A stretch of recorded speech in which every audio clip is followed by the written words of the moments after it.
on the show, whatever. All right, so we should be broadcasting now. Let's do the mic test and see how it goes. Okay, so let's do the mic. Go ahead and speak, Fusion. Okay, so let's do the mic. Go ahead and speak, Fusion.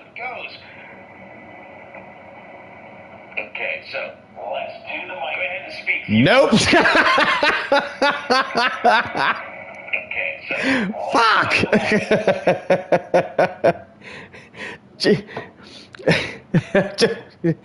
Hey everyone, we've got it all figured out. No, you don't.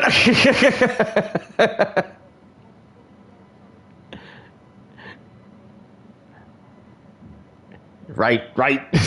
And that would be amazingly like poetic and hilarious and comedic, but no one can hear you say it.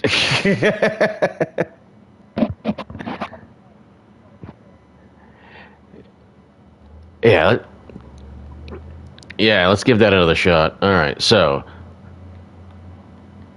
Okay, so here we go. We're going to go and. So first off, let's leave the one that we're in. Okay. So leave the.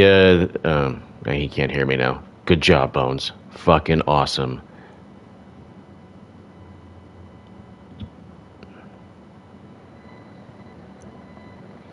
All right, Tyrese in the chat. All right, Fusion has joined the party. In the chat. All right, Fusion has joined the party. In the chat. No. Fusion has joined the party. No, Fusion has not joined the party.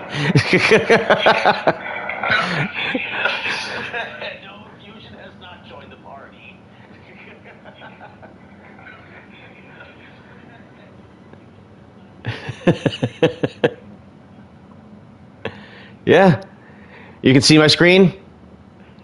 Oh, yeah, you can see my screen.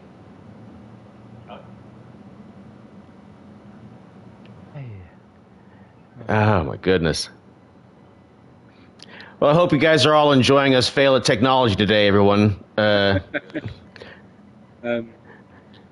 Right, because you guys can't. And look at this nice graphic I made and everything. Hang on. I can hear you. Jigs can hear me. And look at this nice graphic I made and everything. Hang on. Oh, Jigs can hear me. I can hear myself. I can hear you with my ears. MVWF. They can hear me now. Ladies and gentlemen, two old men have conquered technology. How about a round of applause for us? Congratulations, Fusion. Congratulations, Brandon Bodes. You did it. You made it. You had the idea and you went all the way. We were supposed to start like an hour ago. Oh, dear me, man. Yeah. Blaze would have had this shit figured out in 2.5 minutes. You know what I mean? And if he listens to this, he'd be like, you two fucking knuckleheads. What the fuck? Well, everyone, welcome to the MVWF Podcast. I am Brandon Bones, your erstwhile and sincere host here. I don't know what any of those words mean, but I am the host. And a little story for you here, folks, as we're going to start over here. A couple of years ago, it was about 2 years ago this month, Brandon Bones was having done the MVWF for about 25 years, and I was out of ideas. I had no idea where to go, what to do with my federation at any point, and I was only kind of somewhat aware that there were even other people out there doing it. And as it turns out, there are a lot of people out there doing what I do, well, at least what I thought, that only I was doing. But now that you can broadcast it on YouTube, there are communities out there. And so I reached out, and so I kind of tiptoed through several of them. And one of them where I have landed is Beyond Your Soul Wrestling here. And I have its co-owner, committee member, booker, player coach, Fusion, everybody. The viral sensation Fusion is here. Hello, Fusion. Hello, everybody in the chat. How Yes. are we all? How are we doing, Mr. Brandon Bones? I hope you're doing all You right. know how I'm doing. We've been talking to each other for an hour. No, we haven't. We've only just come on there. Oh, kayfabe. Yes, I am Brandon Bones, folks, and BYS is one of my favorite federations that I partake in. I partake in about maybe 5 to 7 of them or whatever. Of course, my home federation being the MVWF. Fusion, can you believe it? I've done the MVWF in some form or fashion since 1999. Jesus, you didn't get hit by that millennial bug that we were meant to get either. No. I mean, that link that I sent out, that was an incident that actually took place on the on Nintendo 64, where the one where we murdered Jesus in the middle of the ring. And I've got so many stories like that, and I want to get to that in a little bit here. But ultimately, I've got you here as this being something of like a creator conference here of sorts. Because, man, like, you do things very differently from the way that I do them, and differently from the way that, say, someone like Blaze McCoy does them in LTD, or the way that Beast does it in EWF, some of my chief federations that I'm in anyway, as an example. I think one of the things that sets BYS apart is the comedy aspect. And I felt, and I don't know if Outlaw, if you were here for this, but you and I actually briefly had a discussion about this, and I'm going to pitch this to Fusion in just a second, is that I felt like I was being reductive when I referred to BYS as a comedy federation. And in contrast to my federation, where I'm always doing like the big epic events and stuff like that. So it's like I swing from vine to vine. I don't have like a weekly show type format like Beast does, you know. And then Blaze has theme shows, like this episode is this or that or whatever. And then you've got your format, which I am very admirizing. Yeah, I'm going with admirizing. Fuck that shit. That's my word. 10 cents for Brandon. Admirizing of BYS is that you get the women's night on Friday, men's night on on Sunday, and then Monday is kind of the big buffet clusterfuck where everybody shows up to work that day. I don't know. What I mean, with you guys, you get the committee, right? So it's you, Steffers, Jiggles, and Outlaw. Tell us more about that. How did you guys come together on that? So originally, obviously, BYS started 8 years ago with me and Jigs. It was originally Jigs' Funhouse. You can find episodes of that on the YouTube homepage if you look back on the videos. And then we kind of branched out into BYS. And then I was kind of getting a bit mundane. I know people can do shows on their own, like obviously you do MVWF, Beast does EVW, and Blaze does LTD. EWF, sorry. Yeah. And I just find I can't talk on my own for like 2.5 to 3 hours. So we reached out to Outlaw, we reached out to Steffers to come in and join us on guest commentary. And it just kind of went on from there. It was kind of like, they came on board with us, and they help out behind the scenes. And like we said, we couldn't ask for 2 better people to do it with. Yeah. Do you find yourself, because like a lot of folks that I've invited on, my buddies would come over and do like color commentary, and like, dude, I'm not a broadcaster. I don't know what I'm doing. And to kind of like build their confidence a little bit, or, I don't know if I even successfully did any of that or whatever, but like I would just tell them, just be yourself when you're doing color commentary anyway. You don't have to worry about remembering all the names of the moves. You just have to be a personality, and quite frankly, play-by-play is not that different. And so if you've got you, Jigs, Steffers, and Outlaw all brought, that's a 4-person booth right there. All 4 of you are so distinct and different from each other that you guys are so naturally comfortable around each other that maybe you might describe the kind of like the overall like description of your commentary as like maybe like more conversational than like I am a broadcaster and I am keeping everything exciting at all times, or bloviating and whatnot. But you guys are so comfortable and nice to each other. I think that's the thing, though, isn't it? Like, at the end of the day, as we say to everyone, it's a video game. Yeah, the camaraderie comes through. Yeah, there's no point getting wound up over a video game, and if you can't have a laugh with the people that you're not involved with, but obviously that you're calling matches with, or if you can't have a laugh in the chat, then what's the point of being there? Yeah. Like you said, BYS is a little bit comical. It is pushing. I think we're pushing in that direction of trying to get a little bit more professional. Yeah. Whether we'll get there is a completely different story. But, it's that 2 hours, 3 hours, 4 hours where you can just come in and forget about everything that's going in your life. And, if you want to be an idiot on the chat, be an idiot. We're not going to hold it against you. We'll let you toe the line as much as we can let you toe the line. Yeah. And you guys really go the extra mile in a lot of ways of making it a multimedia experience. The Discord, of course, being the thing that'll really tie everyone together when you're not broadcasting live. And you've done like the magazine things, the interviews, so many graphics and things like that, things to kind of like fill in the gaps, because I'm sure you'll agree, probably the biggest setback in all of this stuff is you want to get everything as close to what you would expect a television broadcast of professional wrestling to look, feel, sound like, or whatever. But you don't always get to do that through the narrow funnel that is the 2K games, because sometimes, like, if you want to do like an ambush on somebody, you know what I mean? Like some of those things that you don't have the option to show and display on screen forces you to tell but not show, which is like in movies and TV, they tell you never do that. Or if you can avoid doing that, avoid it at all costs.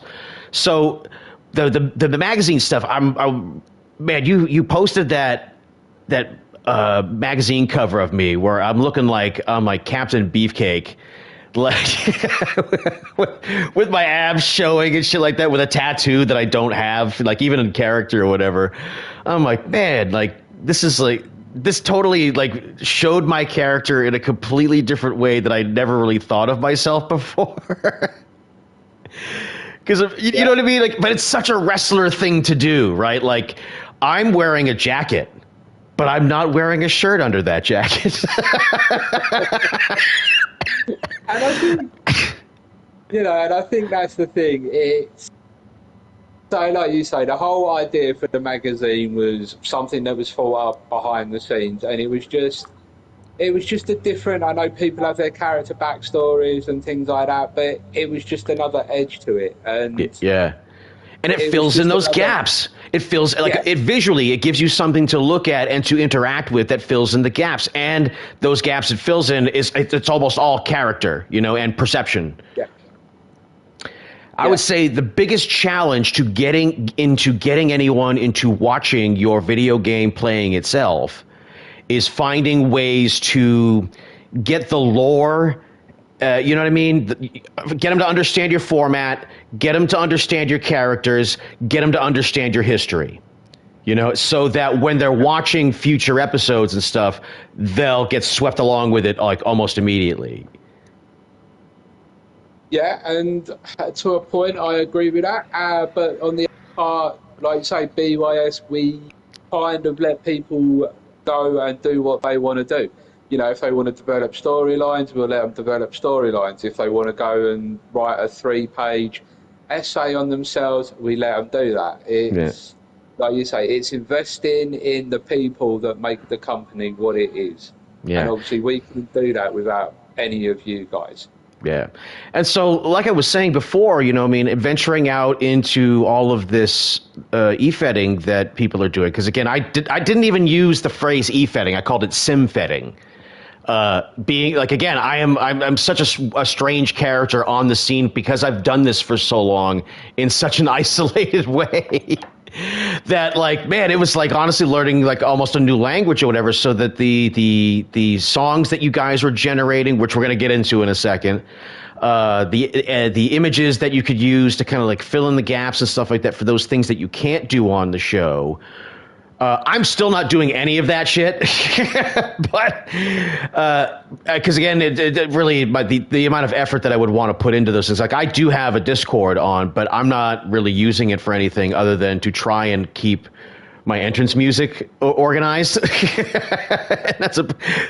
But speaking of the entrance music, Fusion, folks, for those of you that may not be familiar, has gone for all intents and purposes, at least in the sphere of e-fetting anyway, viral with a song that he made called Absolutely No Chance. Can you fill us in on what it is that you did to put this together? Because this shit, like, when I heard it the first time, right? And again, this is all being informed by the fact that you and I, for the last many months, have had a collaboration of a different sort, where you had messaged me about, hey, Bones, I'm thinking about maybe kind of like getting some storylines going with you and stuff like that. It's like, what are we going to do, right? And you wrote the whole soliloquy of the Amalfi Coast, and I show up drunk, and I'm going to be like this mentor. I'm going to give you that kind of like corporate consultant advice to do whatever we could to kind of like improve poor Fusion's career, who'd unfortunately had been kind of like tagged with, what he wasn't winning.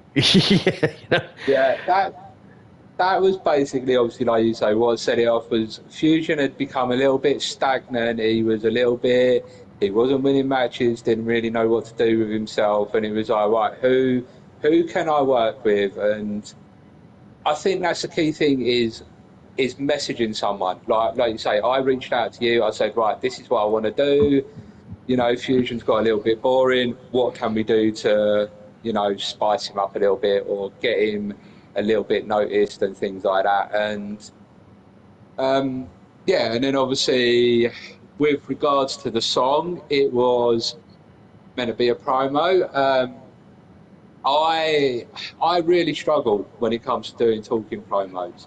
Like, I used to absolutely hate doing them, and then obviously I found the music. I wrote a promo for the triple threat with Michael Hawkins and Damo even, and it just took off. It was one of those I didn't expect it to take off the way it did, and I think that's the key thing, isn't it? It's just having fun. Like I said before, don't get too stressed with your character. Don't get pent up. If something's not working, change it.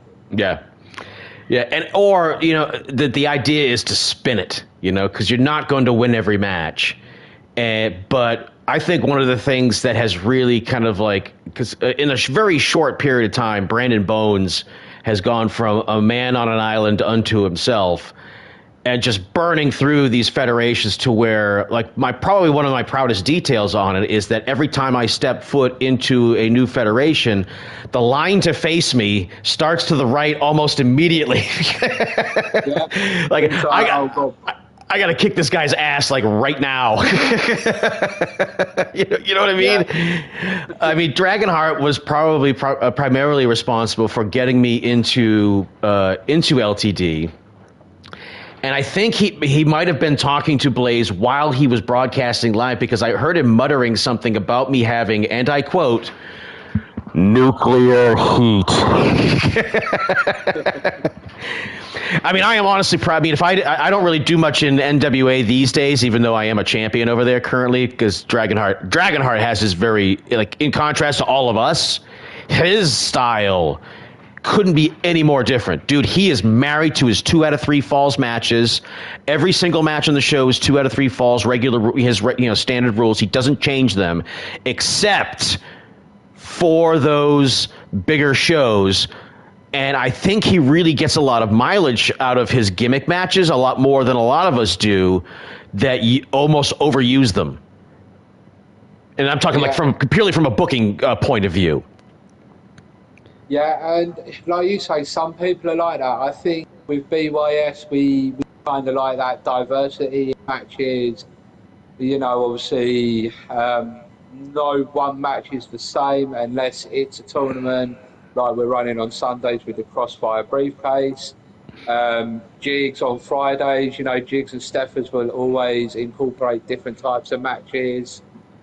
And I think it just depends, like, if you find that if you find a niche, stick with it. If that's what works for you, go with it. If you want to change it, change it. So. Yeah.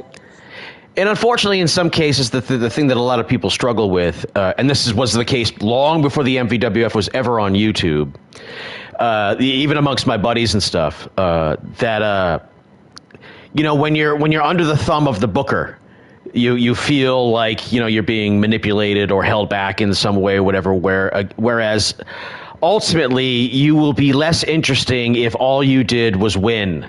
The Goldberg thing was a hot item for a minute, but ultimately everyone has to understand is that, they probably could have gone a little bit longer than they did in the, as far as their booking intentions, keeping them hot beyond that, losing the belt to Nash at Starrcade or whatever. But they didn't have that much more wick on the Dynamite before, it blew up in their face. Yeah. And that's where it's different, isn't it? With so I want to say e-fedding because that is what I call it. There's only so much you can do. Like, if someone comes to us and says, right, we've got this storyline going, this is what we want to accomplish by the end of it, we will always try and fit that in, however best we can.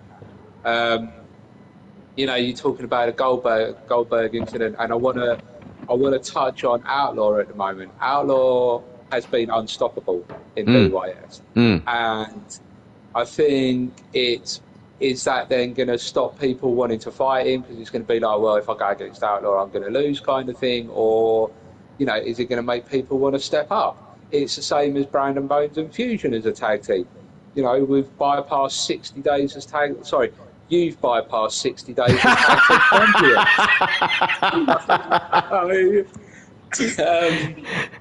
That newspaper article, by the way, that you posted, I look at that, and I've saved it on my phone. I look at it all the time. Bones praises self for glorious victory. But it's one of those things. It's one of those silly things, isn't it, that makes BYS what it is. Fusion knows he's there, but he will allow Brandon to take that spotlight and run with it. And hence why now you're coming down with both tag team belts. Yeah, absolutely. Right. But for those that didn't know a lot of that behind the scenes, when Fusion and I kind of started our angle where we began our association with each other, whatever, I'm like, look, dude, in order for this to work, I've got to be Brandon Bones, so I'm just going to be abusive towards you through all of this. So it's like we're beating him up, we're out in the park a lot. Fusion, and again, how generous has the game been to us? Maybe not so much because again, this was supposed to be like an LTD thing, which it still can be. And it bled over into BYS a lot as far as, us becoming a tag team. And then I'm doing all these things and saying things to you, abusive things, with the alleged intention of doing something to improve your wrestling life in some way. But you know what, though? It may have done something to kind of raise your profile a bit. But dude, there's nothing is going to touch this fucking song. Right now, if in LTD right now, you should be being, if the booking wasn't kind of so much of a roulette wheel, you should be being booked in a title shot, right? You hit that Joe Hendry note. You know what I mean? You know what I'm saying? Holy shit, Fusion fighting for the LTD championship is something you could put on a marquee right now and think of that in comparison to where Fusion was. Yeah, and I think that's the thing, isn't it? It goes back to one of those, you look at all the different companies out there, and the time will come, hopefully, when Fusion does start having title matches. But as far as BYS goes, I think I would rather give that opportunity to others. I will try and keep the tag titles on the very famous Brandon Bones and the other guy. But at the end of the day, you know, Fusion's there. Fusion's happy to be in the companies that he's in. You know, he's not one of these who sits there and goes, I deserve a title match, I want a title match. Oh, I do. Oh, I know you do. And there is... Where's my title match? It's Monday. But, you know, Fusion's there. As long as people know he's there, then that's what matters to him. So... Yeah. Is there I have so many, again, having done this for so long, I've got so many anecdotes and stories that I like to tell or whatever. Is there any particular moment specific to BYS, and maybe if you wanted to like add like a second one or whatever, maybe your overall career, a match or a moment that you are most proud of, specific to your Fusion character, though? So the match I am most proud of, as it has been dubbed, is the clothesline of collaboration. Mm-hmm. For those of you that missed it, it is in the history books in BYS. You know what match I'm talking about. It was a match between me and Outlaw. We geared up. He hit me with a clothesline. That's right. Hit me with the clothesline and pinned me in like 9.1 seconds, I think we timed it at. Yeah. You know, Beast had something like that, something like that happen, very similar, and of course it had to be a Brandon Bones match. In fact, it was Brandon Bones and Sawyer, you know, Temple, and right after, and it also happened to happen right after Temple and I had a bit of a disagreement. so and Beast is such a fucking little like gremlin sometimes about how he books things. Like, oh well, you guys are beefing, like, for real? Well, I'm gonna put you guys in a match, and I beat him in like 12 seconds.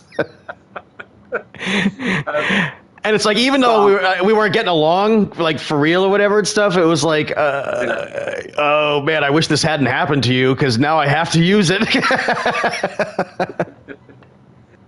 But no, no, I think one of the matches Fusion is most proud of is the one that happened on Saturday with Count in Gifted a Gab. Right. For those of you that missed it, he took a head of a beating.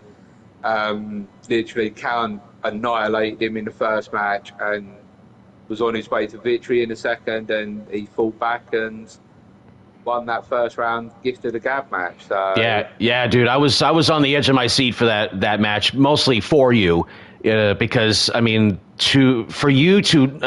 again, the booking choices aren't really choices here, but to have Fusion win that huge match over someone as decorated as Count Z is in LTD was like, mwah, that's the karma you need right there.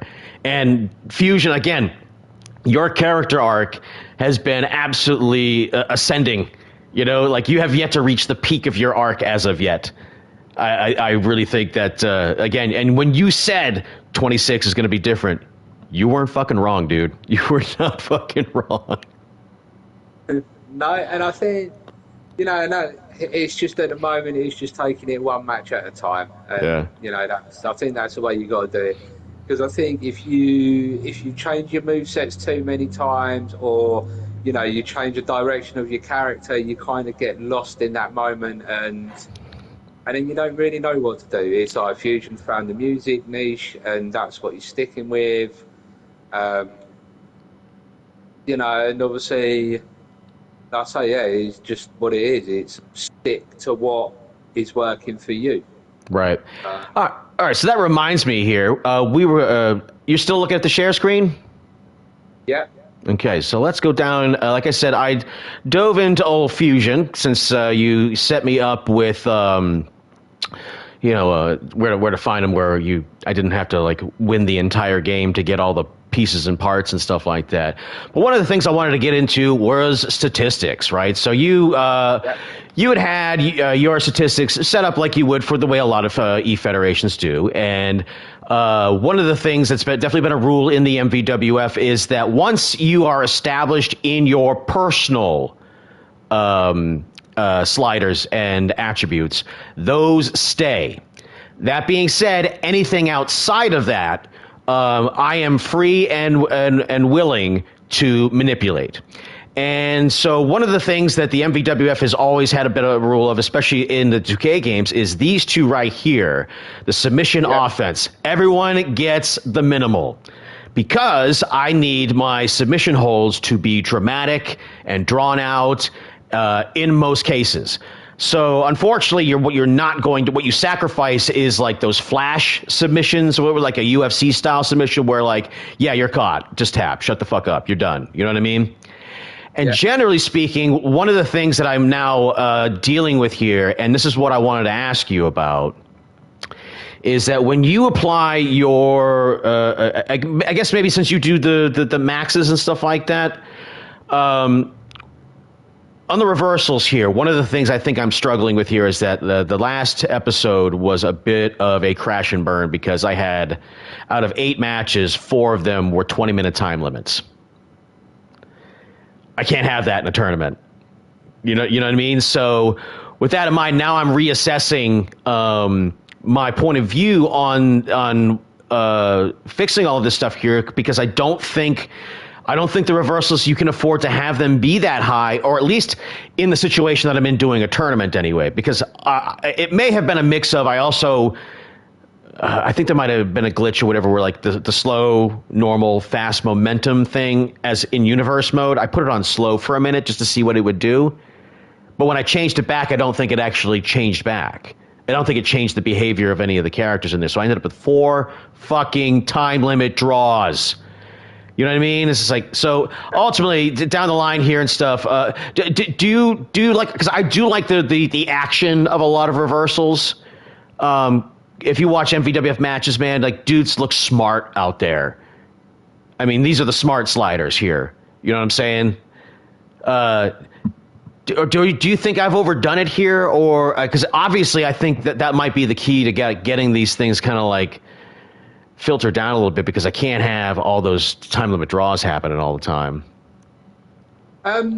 So for BYS, like we said, we always put everyone overall is 100, and then we don't touch anything else. Yeah.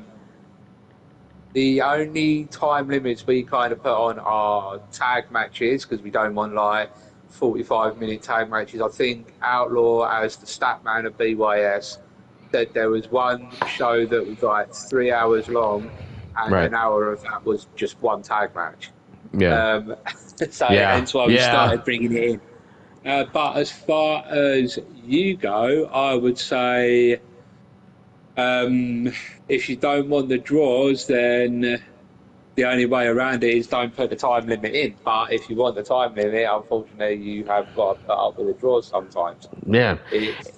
And then sometimes, too, like I think a Brit might describe it as cheeky, but these motherfuckers are sometimes determined to win by fucking count out. like you know what I mean? Like the AI is just like bound and determined to do the count out, you know? So outside of that, so you've got an overall 94. And in here, one of the things that's also something of a, this is where I will probably go not into your sliders here, but into your move sets. Because one of the things I am largely banning outside of cruiserweights is a lot of the inside the ring springboards. Oh, yeah, I don't blame you on that one. I mean, you look at someone like Damian Payne, 7 foot, 275 pound, and he's doing a springboard moonsault. Obviously, in reality, someone that big wouldn't do that move. Right. Do you know Solo Season? Like his show, that dude is very on point as far as like talking about like getting your sliders on point, so that you get very realistic looking matches and stuff. And getting the sliders to bring you to that point is a great way of doing that. But ultimately, there's still some things that I ran into. What is that? In the outside options menu, there's that trading blows option where you could basically just turn on or off. And then there's also a slider for it in the options menu to, I guess, maybe, increase or decrease its tendency. Yeah. So I was going to say, BYS is known for its trading blows. I think we have them every single match. it is what it is. And, you know, some people like them, some people don't. So, again, it's preference. If you don't like them, turn them off. Like I know Blazer LTD will play around with the very bottom one on that AI with the ring escape.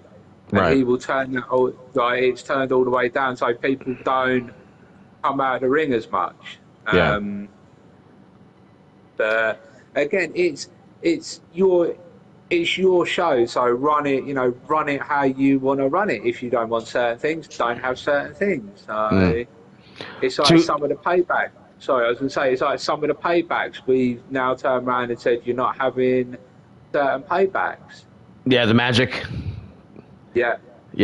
Blaze is really not into the mist, although I don't think he's actually sifted out all of the places that I've put the poison mist, because occasionally I still manage to sneak it in somehow.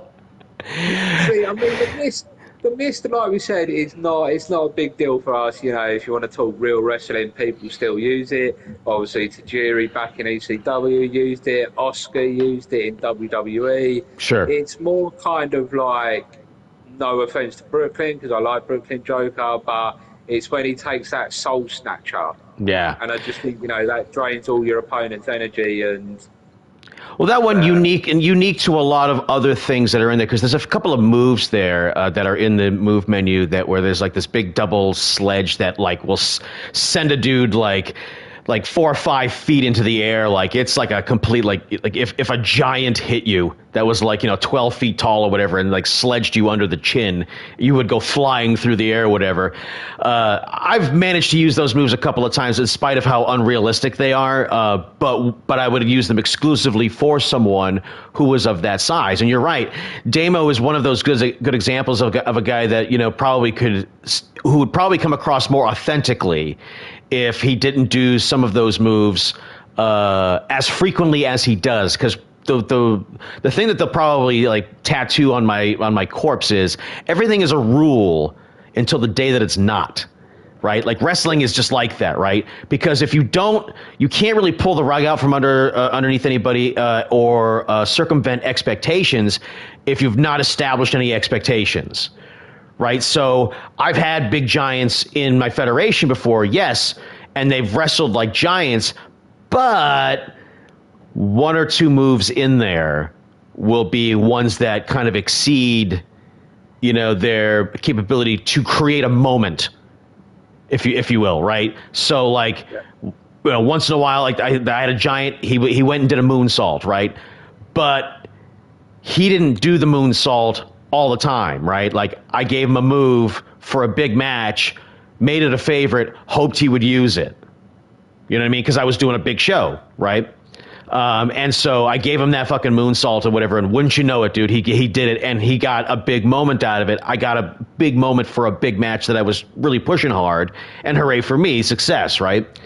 Another one here, and I might. This is probably one of the ones that I will recommend to everybody right here is AI table usage tendency. Max it, because not every match you have has tables in it. But if you have a tables match, you want them to use the fucking tables. Yeah, but then again, that could go the other way, and if you have a table match, it could be less than like 2 minutes long, which is what we've seen recently. Right. And it's the same as I just want to pick on a point I've noticed, and I don't know if it's since the new update, I don't know if you've noticed it, but if you do custom matches where you've got weapons under the ring, 9 times out of 10, people won't go for them weapons. Mm-hmm. I don't know. So do you think that might be reflective of this setting right here? Because we've possibly be. Because to be honest, I don't look at the sliders. I download your character. That's it. We're done. I will look to see if you're like 80 or 90 or 94, 95, and I will put you up to 100. But that's the only the overall attributes is the only part that I touch on the sliders. Yeah, I mean, I suppose like this list right here of sliders is not that different, or at least I would think it's not that different than in the other attributes where is it here? under personal information here, you've got your personality traits, right? And so I went in here. I don't know if this was you. I don't remember if I went in here and moved any of this. But since one of my favorites, of course, is Perseverant. But with your character now entering the MVWF and stuff, I thought maybe I might be kind of like carrying over more of the fusion character that was like starving for a win, right? But as it turns out, the fusion character is doing so well right now that I'm kind of questioning actually having this be part of your personality right now.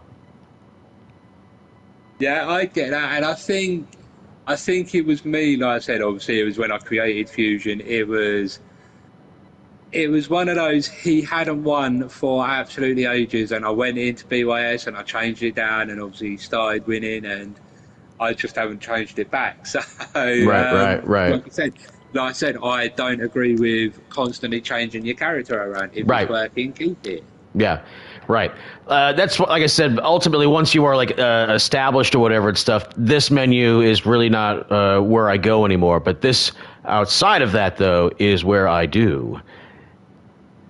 And the regular menu option is where I think probably in the gameplay side of things that I'm really going to have to reassess, right? So I can see I get Trading Blows auto only. See, now here's the thing about the Trading Blows thing and stuff is I don't really like it as much as I want to like it. And because again, it's all derivative of the famous Yoshihiro Takayama Don Fry fight from Pride Fighting, like in the 90s, where these two guys decided, well, since we're fighting for real, why don't we just punch each other in the face, agree to punch each other in the face, and whoever falls down first. You know what I mean? And Takayama's face looked like he had like swollen black eyes for like the rest of his fucking life. But and it's nice and all, right? But the thing is that this one, to me, psychology-wise, has to happen at the right time. And dude, if it's happening within like the first 2 minutes of the match, I can't stop it from doing that, I'd rather not have it at all. Yeah, and like I said, obviously, it has become part of the BYS Staylight matches. You can pretty much guarantee the Trading Blows will happen in the match, I think, and Mr. Outlaw, our BYS stat man, will back me up on this. Out of the 13 matches we had yesterday, I think it happened in at least 12 of them. Jesus. Yeah, I think the only one it didn't happen in was the tag. Yeah. Well, there you go. And but 2 matches. It is very charitable of you to not go just download the characters, check their stats, and then throw them on the show. But honestly, like my point of view is I wouldn't necessarily do that in totality, because again, in certain situations, in all the vast menus of moves, there's some of them where there's just not that many moves to choose from, right? There's that one fucking move, everybody fucking does it. It's where he gets you in the chicken wing, he's got the guy on the ground, like, and then he uses his leg to hold the chicken wing, and then he like handles the arm and then like snaps it back, kind of like Penta does it, or he does like the double knees to the back and rolls away. And that is from a menu where there's like 5 fucking moves to choose from. You know what I mean? And considering that, you know, like the other moves are maybe kind of like more regulated towards a different kind of wrestler or whatever than what you're probably making at the time. Like say, like maybe you don't use this move for a cruiserweight or something like that. You end up seeing that move because someone kind of prone on the mat is a scenario where the wrestlers often find themselves, which lends that move to be overused as well. You know, and sometimes there's no avoiding that shit. So when you have those types of things, like then I start to get kind of precious about like, especially in signatures and finishing moves, that I just can't have repeats for that sort of stuff, you know?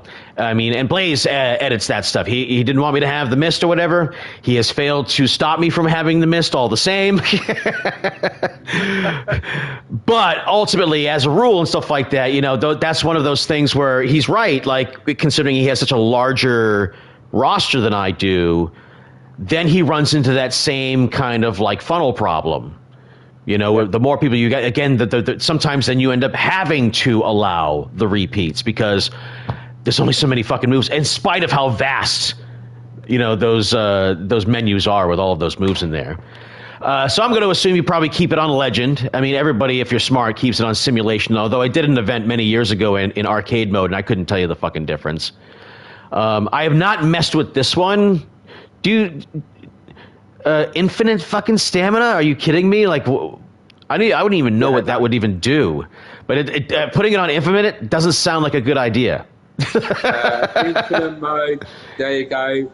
It says it down there. Choose whether stamina will be consumed when performing actions. With stamina in Infinite mode, characters will not appear fatigued during matches. Yeah. So one of the things I'm so glad about the drone camera being around for is, like, even back in like 2K19, you know what half of wrestling really is? It's just making faces at the camera. You know, Kenta Kobashi was known as making Kobashi face because that dude could wrestle a match with his facial expressions. You always knew what was going on in his head because of his facial expressions. And so you get 2 counts and you get the desperation, like, oh my God, or shocked face, stuff like that. These game creators put a lot into those facial animations. And back in 2K19, you weren't even close enough to fucking see it. You know? So now I'm fucking zooming in on that shit nowadays. But chain wrestling, I've had a lot of chain wrestling in this tournament that I've done recently. Again, I haven't really fucked with it enough, like, to turn it off to see what the big difference is and stuff. But I do like chain wrestling, so I've left it on. Blood, stun, danger, subtitles, instant recovery. I turned off. I don't know, maybe, and I turned it off not because of this game. But because of prior games, like I think there was an instant recovery on 2K24, and everybody was like instantly recovering like every 20 seconds. You know, they were down, big kip up. Sucks. Yeah, and I think that's as well. Like I say, obviously, that instant recovery I may have to have a look at because I've noticed it outside the ring as well. Like someone will just be beating someone else up and then they'll go to kick them and the other person will just roll away and get back to their feet. And I think that kind of takes away a little bit of the realism of like a wrestling match. You know, it's like if you're constantly being stomped on for like 2 minutes, then you're not going to get up that quick. Right. Or at least if the comeback is coming, then the space in between that should, breathe like a rally. Like I'm building to a rally here. Possum attacks and possum pins. I don't know what the fuck a possum attack is, but a possum pin I've seen a lot of. And to be quite frank, I like it. I like it a lot. And now you see Brandon Bones use that shit a lot. I think this is connected to the roll-up move menu options there. So the jackknife, the inside cradle, the small package. Get your minds out of the gutter, people. But you know what I'm saying? Like this one I really like because again, like you get one of two. You get a bunch of good options, and all of them are good. You get like a hot 2 count, or you get a surprise win. You know, and maybe if it did it like if like you were having every match end with an inside cradle, and you know what I mean, that would be the repetition on it would be something where you would maybe want to like edit that. But again, like it is also a way to, I mean, a hot pin is. I mean, look at that Kurt Angle, Eddie Guerrero, where he took the boot off and shit, ended with a hot roll up. You know what I mean? And the crowd, boom, like not even like a big high spot or anything like that, but like a hot, because again, the pin is the point, right? But yeah, that's one of those ones that I'm leaving on because of how much I like that. Oh, please. How about the move of control inside cradle? That, you know what? Do you know what move he's talking about when I do that move? Bones almost does like this cruiserweight kind of style. Like he gets up high in the air, and then like while he's up in the upper half of his opponent, he will do the roll up from on up high, and then like 9 times out of 10 he doesn't hold it for the small package. You know what I mean? Like, and then he just lets him go. And so to cover for it, I was just like, Well, Blaze, that is a move of control. And he's like, no, this move does nothing, and he's not wrong. Now, to be fair, though, in contrast to that, like, but the thing is though, as far as like the we all turn the HUD off and all that stuff. But what you don't see is that move will affect the HUD as far as like your momentum and stuff like that.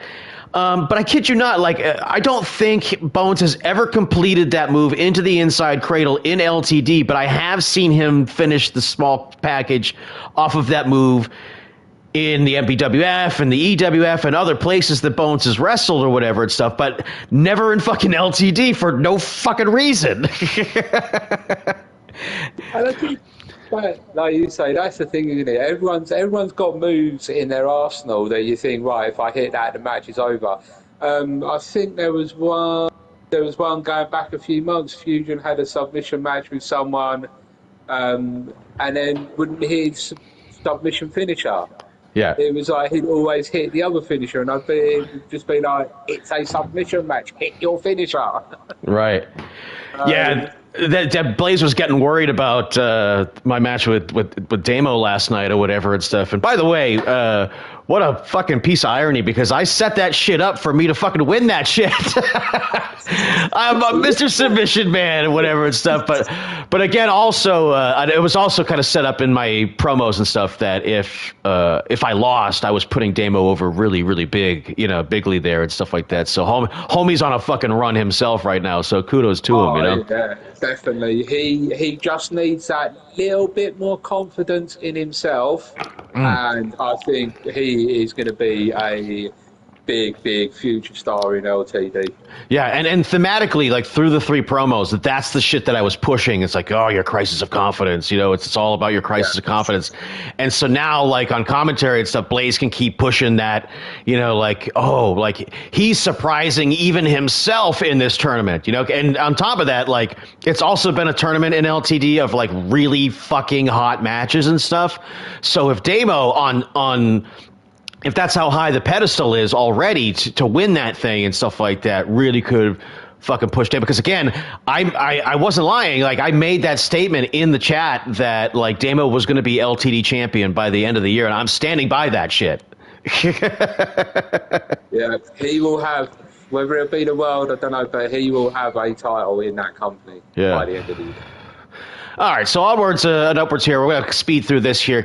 We'll get to kind of wrapping this up pretty soon. But these are just like more presentation type stuff. I like to keep the cameras moving. Where is the camera cuts? Camera cuts, dude. Holy shit.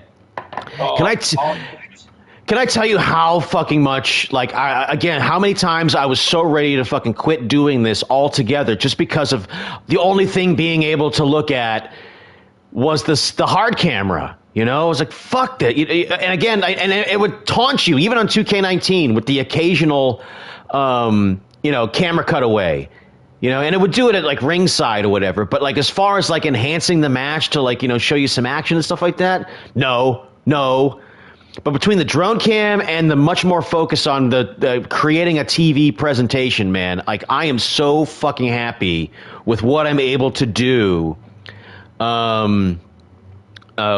with this game now, as far as the presentation of my show, that like I'm so back on the fucking horse here in a way that I almost didn't.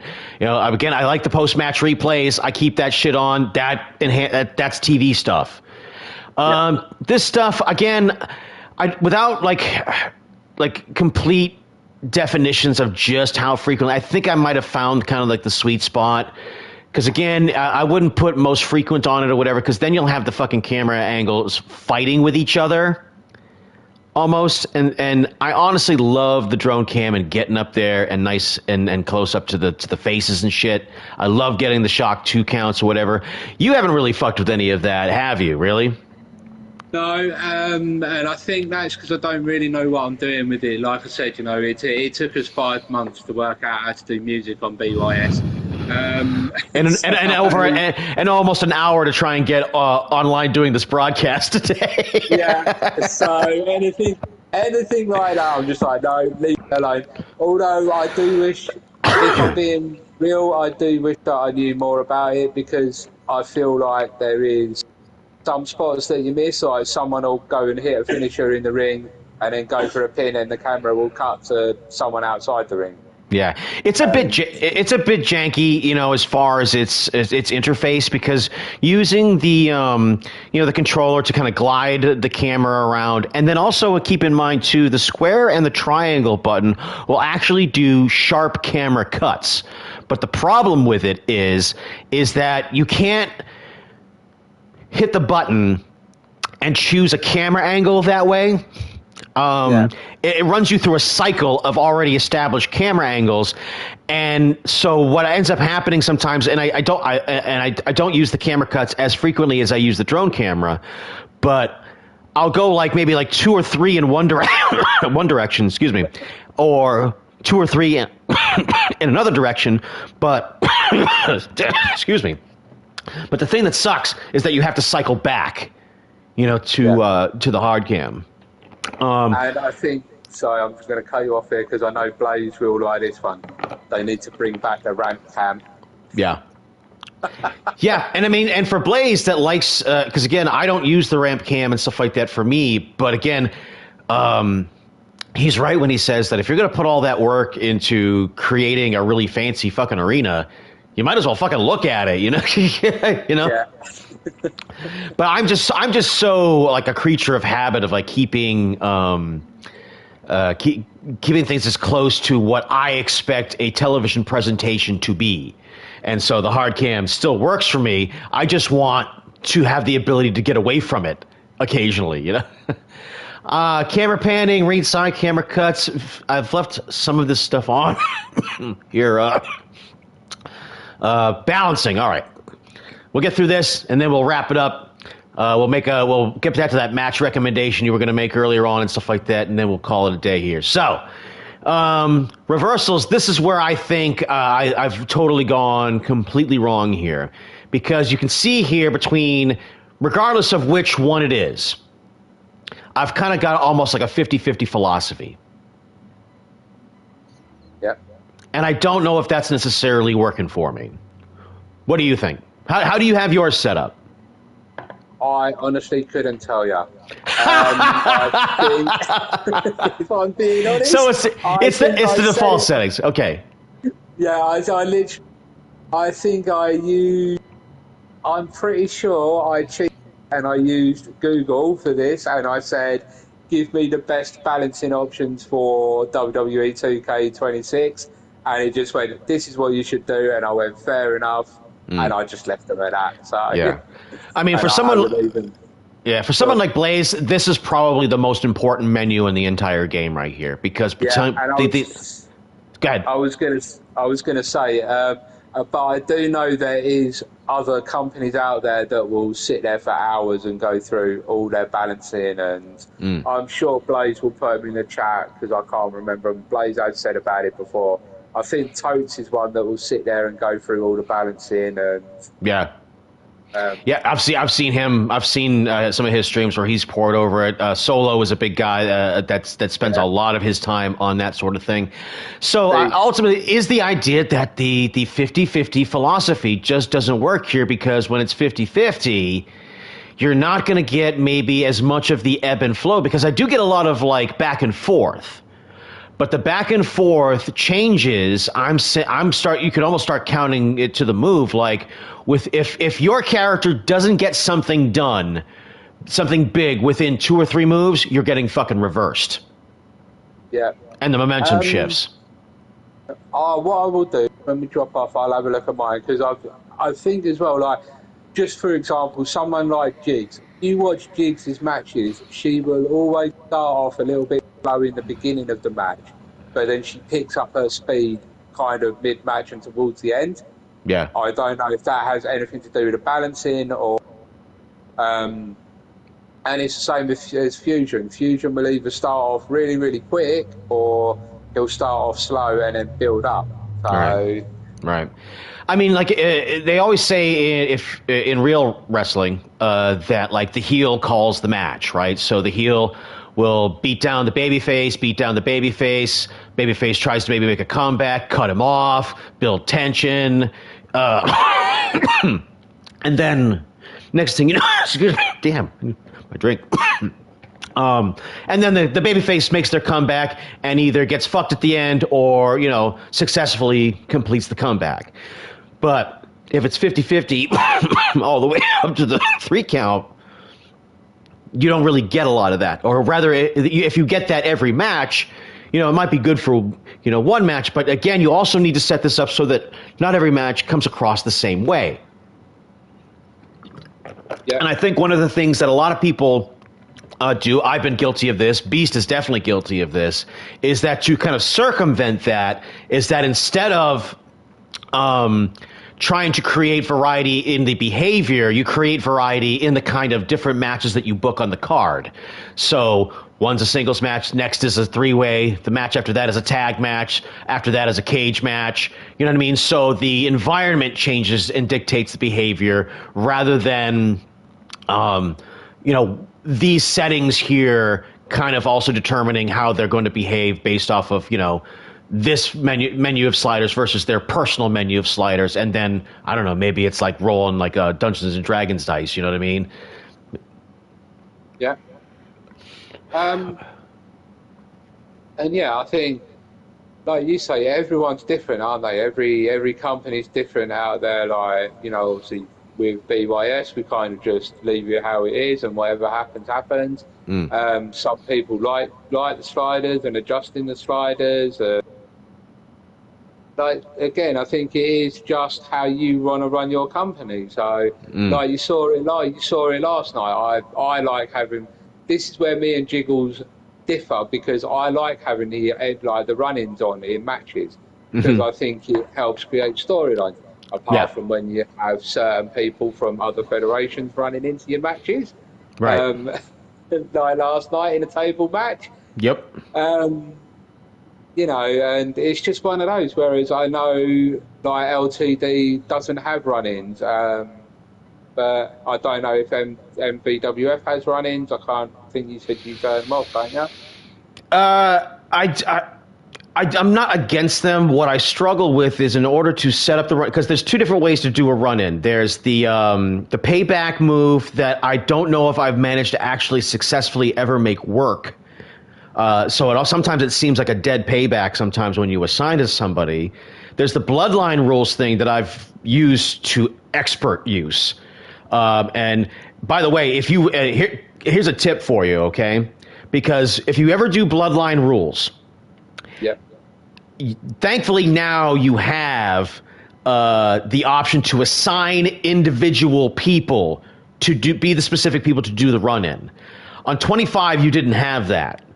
And the way that I got around that, though, and I was probably 80%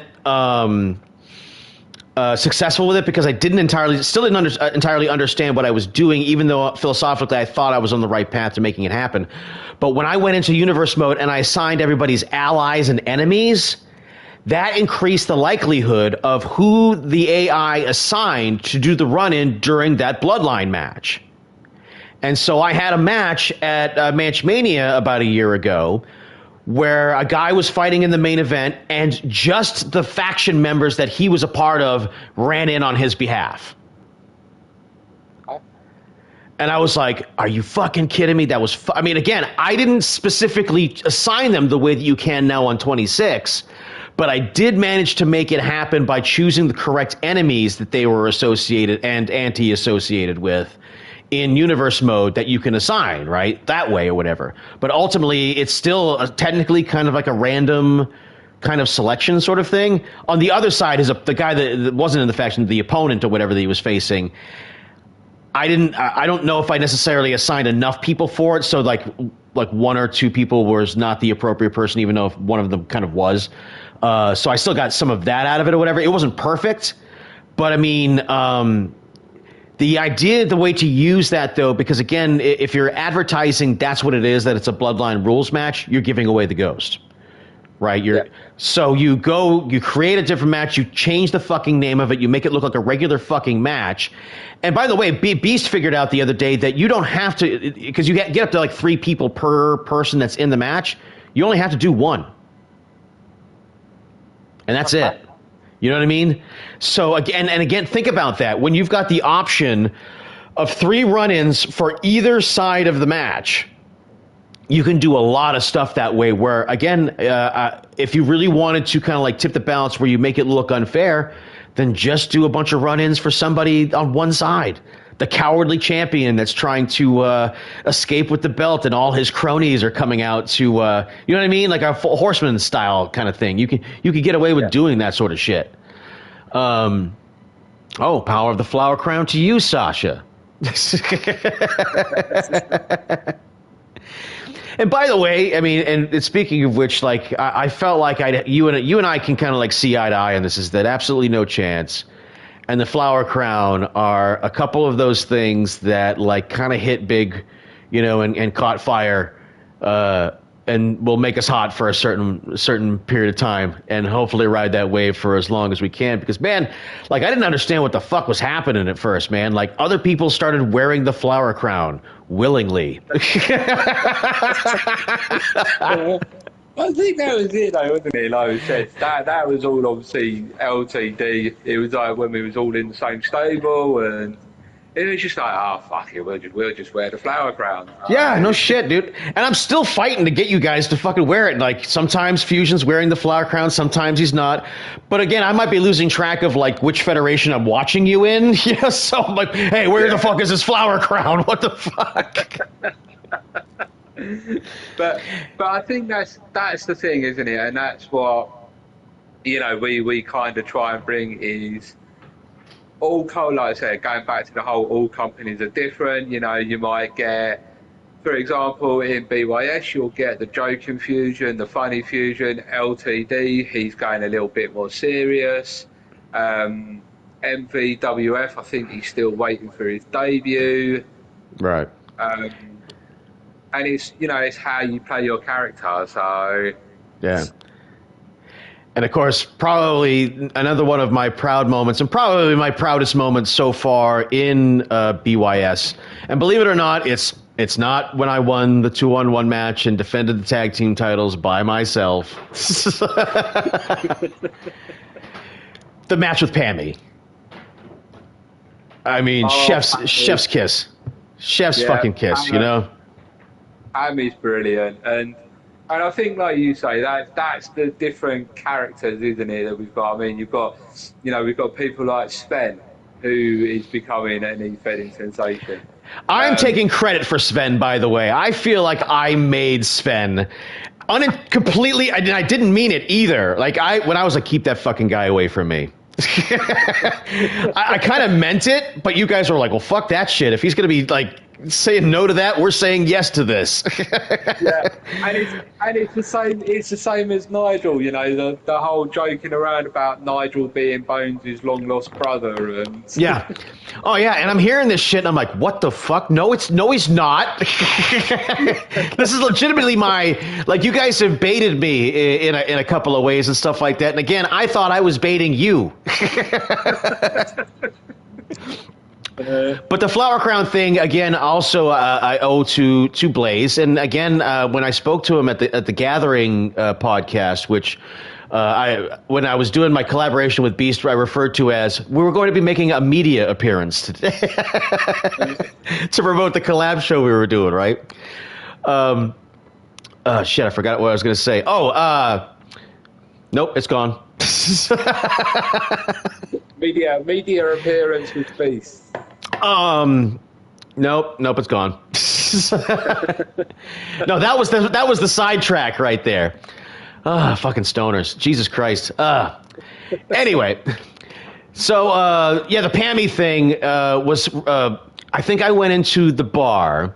Like I woke up one morning or whatever, and I was scrolling up to see what everybody had said overnight, because sometimes that shit blows the fuck up. Yeah.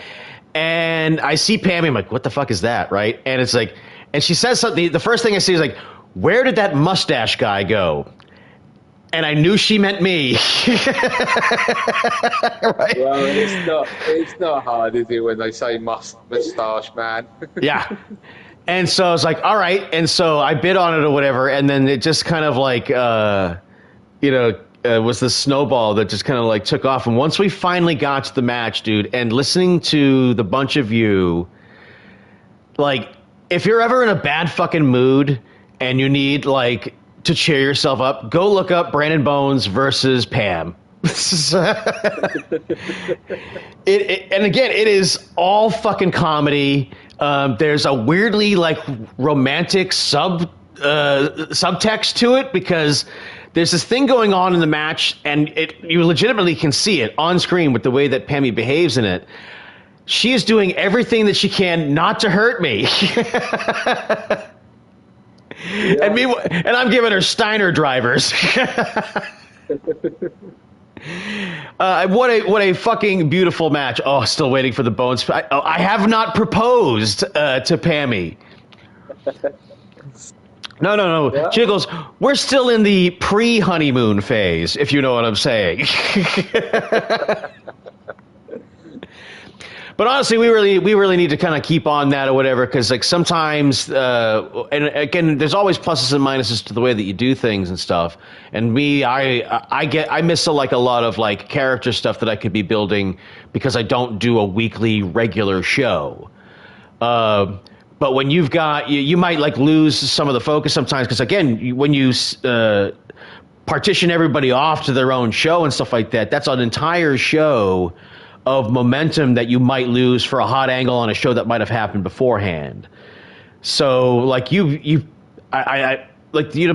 women's show being on Friday, you've got that day off on Saturday, then the men's show gets in the way of anything that might have been hot on the women's show, whatever, and hopefully you can keep up enough momentum to do something with whatever you got on the women's show on the collab show on Monday and stuff. So you've got some unique booking challenges. How do you approach all of that? Like, do you feel bad like when you can't get everybody on the show? So that was one of the reasons why we decided to split the show. I think, and I'm sure Outlaw will correct me on this, the last time I checked, we had like 110 people on the roster. Oh. Yeah, that's a big roster, and it was trying to figure out the best way to keep everybody happy.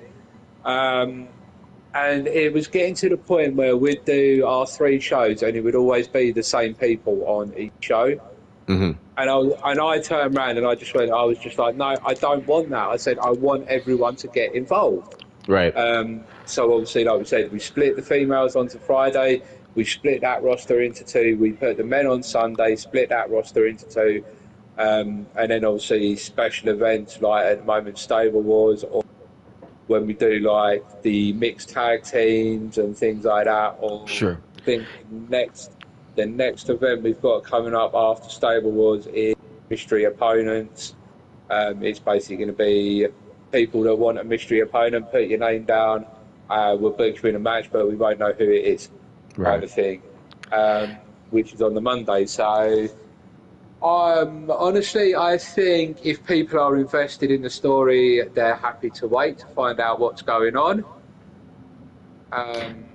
Yeah, you know what I mean. For those that are invested, but they do say. I mean, I grew up in a day and age of wrestling superstars, wrestling challenge, where you got nothing but like squash jobber matches and stuff. And you got a lot of like narrative out of it a lot, but you didn't get a lot of great matches and stuff. So you had to kind of like wait for the good stuff for a Saturday night's main event to come around. And I don't really book. I don't get a chance to really book like that. I'm like booking outside of my tournament where I'm doing like weekly stuff, but I don't have like a weekly show. So one pay-per-view to the next pay-per-view and stuff. So I've got to get everybody on the show, which presents its own kind of challenges and stuff. I'm not saying like any of these things are actually even like, your format versus another format is like, I mean, there are pluses and minuses to both of them, or at least you could see them as challenges or try to find ways to kind of get around that. And then maybe splitting up the roster does also, on the upside, give some of those folks that might get neglected in my format but gets a chance to get some TV time and stuff like that because you've partitioned time off as a result of the format. Yeah. And yeah, I get that. And I think, it's like we say, it's how you manage your roster. And as we always say in our streams, there's hundreds of companies out there. If you don't like one, go find one that you like, and if you feel like you're not getting enough TV time on our show, come and talk to us and we'll sort it out, If you want to get a storyline. There's more than one way to skin a cat, and there's more than one way to get I would like to see this result, right? How do I get there?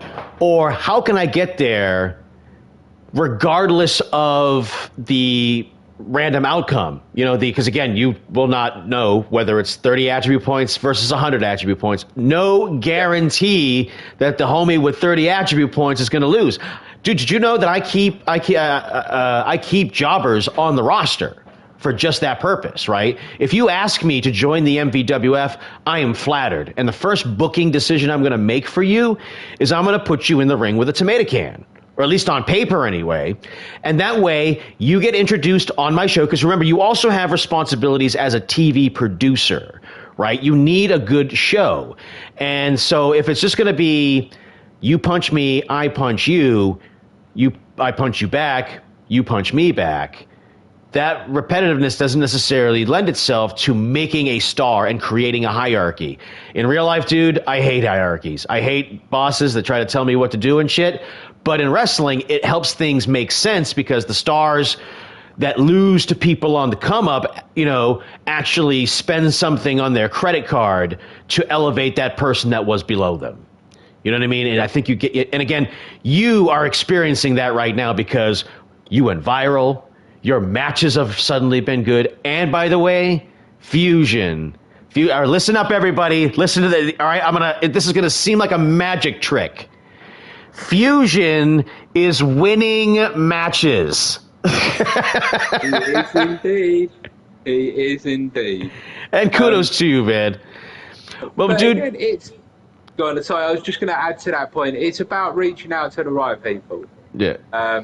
It's like, so behind the scenes, Damo came to me and he said to me, he was like, I'm tired of losing all my matches. I need to work on something. So we spoke about it.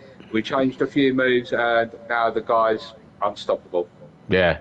Yeah, and again, honestly, I haven't had a chance to watch the match. I was listening to it. Oftentimes I'll listen to BYS in my headphones while I'm at work. And so I don't always see the matches until maybe the following day or something like that. But I'll always watch my own stuff or whatever. And I guess there might have been some lag going on, which kind of might have hurt the match a little bit from the way it sounded or whatever and stuff. But ultimately, with the promos that I did, everything that I was putting into Gift of Gab in this case was to ensure success regardless of the outcome of the match. So either I put him down because, I'm Brandon Bones and I'm like this big star, or Damo continues to do what he did in that 8-man match. Like, I got in his fucking ear, maybe it lit a fire under his ass and stuff like that. Sure, that comes at my expense, but I get to be right about something at the same time. And that is far more better for Mr. Bones being right about something. Yeah, it's Machiavellian is what it is. Yeah. And you know what I mean, dude? And that's the way I play the fucking game right there, right? That is it in a nutshell, because while the overall result is determined by what is essentially a roulette wheel, it's no coincidence that Blaze plays chat roulette or whatever and stuff like that as far as the outcome of the match. But there's a different aspect in, maybe, I don't know, are you familiar with Texas Hold'em poker? Yes. Okay, so what's the worst hand that you can be dealt for the first two cards in Texas Hold'em? 7 deuce offsuit, right? Yeah, offsuit, right? You can't connect those things for a straight, and even if you had like a flush and stuff like that, it wouldn't be a very strong one, right? You know what I mean? It's just not going to happen, right? Dude, I've won with 7 deuce. Right? Well, that surprised me. It's online. It was online poker, right? I had a fairly sizable stack or whatever and stuff like that, right? And the flop was 7-7 deuce. And so when I bet big, no one fucking believes me. And dude, I wiped this fucking table out, man. And my friend is sitting next to me who was trying to, again, I was not a poker player at the time, and I'm still kind of not. But he was trying to get me into it because he's like, oh, let's go play a tournament or whatever, make some fucking money. So he got me playing online or whatever and stuff like Ultimate Bet or whatever. And I was just like, all right. So I played the free version. And dude, here it was. Like, I came in 11th out of a tournament of like 4,200 people. Off the strength of that fucking bet, you know? So my approach to the MVWF and LTD or BYS, it's all the same. It's Machiavellian, dude. I am thinking 3 layers down for every decision that I make. So be careful when you're fucking with me. Because again, but at the same time, like it is still just as much of a feather in my cap to also elevate someone with me, even if I beat them, you know, because again, if you have to lose a match, lose a good fucking match, man. That's what I always fucking say. And Brandon Bones has good fucking matches. All right, homie. Well, thank you for so much. We went way past. I think I said like half an hour, 40 minutes. It took us like 2 hours to make this happen. But hey, the fucking the rabbit and the hare, right? Or the turtle and the rabbit. Slow and steady wins the race, or I don't know. I'm mixing up my metaphors. Do they cross the river? Is there a scorpion? Does it like, you stung me, bitch? Anyhow, I am Brandon Bones. Thank you so much, Fusion, for doing this. Because, dude, seriously, when I started to branch out into all this stuff, and we basically cut off all the balancing stuff in half here, the discussion with that. This is what I wanted. I wanted to ask other creators their opinions on things like settings on the games or booking philosophy or, you know, what's some of your favorite shit that you did. And getting a chance to powwow with you about that was a fucking treat. Thank you for doing that, man. No problem. Thank you for having me on. Alrighty, and for everyone that joined us, Tig, Jiggles, Beast, Blaze, thank you for popping in, Sasha, all the peoples that, Tyrese, thank you for joining us. This is the MVWF Podcast. Mwah. Yes, and you know what? At the end of all the BYS shows, I mean, you guys are all like, we love you. You might as well just do. There was a show in the United States. I don't know if you ever saw it. No, it was like the dating game. And then the sign-off was everyone kind of like putting their hand to their mouth and like blowing the world a fucking kiss. All right, homie. Thank you very much. Goodbye. All right.